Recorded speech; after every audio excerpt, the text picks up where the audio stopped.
How to adjust cost basis for return of capital dividends. Imagine you've invested in a fund or stock and start receiving dividends that seem a bit different from usual. These are called return of capital dividends, and understanding how they affect your investment records is key to smart investing. Let's walk through how to handle these dividends properly. First, your cost basis is simply how much you originally paid for your investment, including any fees or commissions. It's the starting point for figuring out your gains or losses when you sell.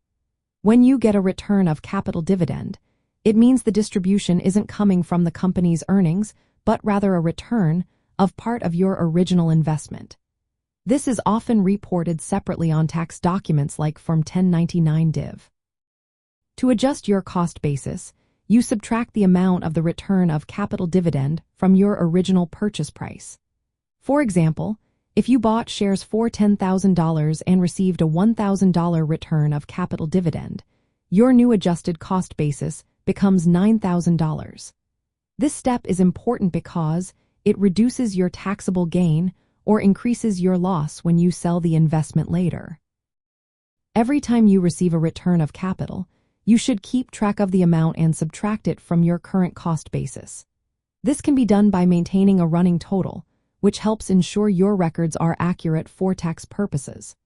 If your total return of capital dividends eventually surpass your original investment, the excess amount is treated as a capital gain and must be reported as taxable income in that year.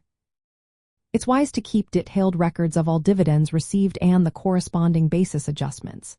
Use your brokerage statements and tax forms to verify the amounts.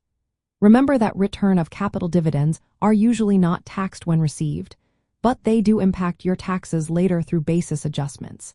If you participate in dividend reinvestment plans, you need to adjust your basis for both reinvested dividends and return of capital dividends. Reinvested dividends increase your basis, while return of capital dividends decrease it.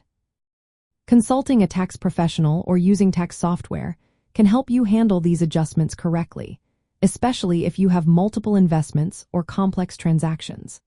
Properly adjusting your cost basis for return of capital dividends ensures you report your gains or losses accurately and avoid surprises at tax time.